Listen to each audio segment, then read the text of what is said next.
चंपावत भोजन माता प्रकरण में जांच हुई पूरी।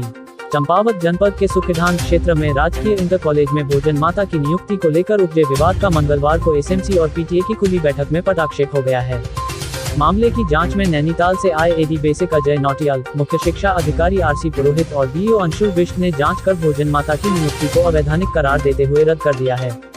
अब जल्द विज्ञप्ति जारी कर नए सिरे से भोजन माता की नियुक्ति होगी। जांच में पाया गया कि भोजन माता की नियुक्ति प्रक्रिया में पहले सामान्य जाति की महिला हुई थी, परंतु बाद में अनुसूचित जाति की महिला को भोजन माता नियुक्त कर दिया गया, जिससे खासा विवाद पैदा हो गया। स्कूल मैनेजमेंट कमेटी एसएमसी और पीटीए की ओर से पहले परित्यक्ता महिला पुष्पा भट्ट को भोजन माता नियुक्त किया गया था। इससे पहले कि पुष्पा कार्यभार संभालती, विद्यालय प्रशासन ने कथित तौर पर गुपचुप तरीके से अनुसूचित जाति की महिला सुनीता देवी को भोजन माता नियुक्त कर उसे कार्यभार भी सौंप दिया गया। इसका पता चला तो पीटीए अध्यक्ष नरेंद्र जोशी व अभिभावक नियुक्ति के विरोध में खड़े हो गए। वहीं एससी महिला को भोजन माता बनाए जाने से सवर्ण जाति के बच्चों ने स्कूल में उसके हाथ का बनाया भोजन खाना बंद कर दिया। मामला उजागर हुआ तो प्रशासन और शिक्षा विभाग हरकत में आया। मुख्य शिक्षा अधिकारी ने आनन फानन में खंड शिक्षा अधिकारी को मामले की जांच कर रिपोर्ट देने के लिए कहा। बुधवार को एसएमसी और पीटीए की खुली बैठक होनी थी, लेकिन नैनीताल से एडी बेसिक अजय नौटियाल के मामले की जांच के लिए पहुंचने पर मंगलवार को एसएमसी और पीटीए की खुली बैठक आयोजित कर दी गई। मुख्य शिक्षा अधिकारी ने बताया कि दोनों पक्षों को सुनने और अभिलेखों की जांच में भोजन माता की नियुक्ति अवैधानिक पाई गई है। इस पर नियुक्ति को रद्द कर दिया गया है। उन्होंने बताया कि अब जल्द नए सिरे से विज्ञप्ति जारी कर भोजन माता की नियुक्ति होगी।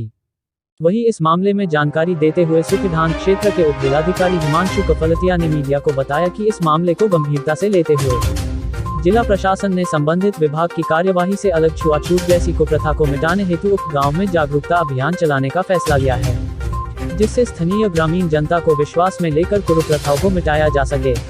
नोट फीड में 2 बच्चों के बयान भी है, कृपया ध्यान दें। चंपावत से दीपक यादव की रिपोर्ट। बताइए बेटा, क्या प्रॉब्लम थी आपको? क्यों किया बेटा मना घर वालों ने? किस लिए? हमारे यहाँ सबको देवता आता है। देवता आता है तो मतलब खाना नहीं खाना? देवता आता है तो बेटा ये तो आज भी खाना नहीं खाना चाहिए आपने। क्या हुआ था बेटा? सर 80 की महिला पका रही थी सर, तब हम कैसे कर सकते हैं सर हम। और वहाँ पर जब ये प्रस्ताव दिया गया तो लोगों ने कहा, गांव के लोग बोले कि भाई ऐसा है कि साहब यहाँ एक तलाकशुदा महिला है और उनका कर दीजिए जी। तो इसके बाद में भाई हम लोगों ने कहा कि साहब उनका हम जो नियमानुसार नहीं फंस रहा है जी, नियमानुसार जो आ रहा है हमने उनका प्रस्ताव दिया है। अगर ये आपको करना है तो एसएमसी और जो प्रधानाचार्य जी इस एसएमसी के सचिव हैं वो कर सकते हैं। हम तो केवल फार्मों को जांचा है और प्रस्ताव दिया है जो हमारा जो भी नियमावली है उसके तहत जी, तो आप लोग करिए।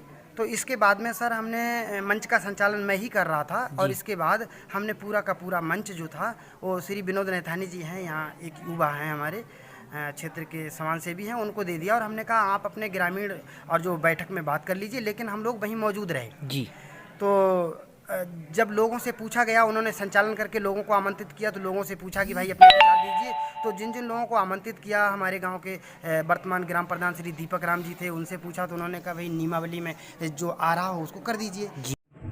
हमारे तहसील अंतर्गत सूखीढांग में एक प्रकरण सामने आया है जहां पे स्कूल के बच्चों ने एक जो एससी कम्युनिटी की भोजन माता हैं उनके हाथ से खाना खाने से मना कर दिया। इस विषय पर शिक्षा विभाग द्वारा अपने जो उनके उच्च अधिकारी हैं उन्होंने कल एक एसएमसी की ओपन बैठक वहां पर करी गई है उनके द्वारा। इसके पूरे 2 आस्पेक्ट हैं। एक है कि जो भोजन माता की नियुक्ति थी उसमें कुछ अनियमितताएं तो नहीं थी, और दूसरा कि क्या जो एससी जो भोजन माता हैं उनका जो अन्य बच्चों ने खाना खाने से मना कर दिया था। जो इसका पहला पहलू है जिसमें कि रिक्रूटमेंट की बात है, वो जो नियमानुसार है वो डिपार्टमेंट अपनी कार्रवाई कर रहा है। जहाँ तक जो दूसरा विषय है उस पर जिलाधिकारी महोदय ने निर्देश दिए हैं कि वहाँ पर एक कॉन्फिडेंस बिल्डिंग की ड्राइव चलाई जाएगी, जिसमें कि पूरी ग्राम सभा के लोगों को बुलाया जाएगा और उन लोगों को ये समझाया जाएगा कि ये जो चीज़ें हैं वो गलत हैं और किसी तरीके से इस जो इशू है उसे रिजॉल्व करा जाएगा।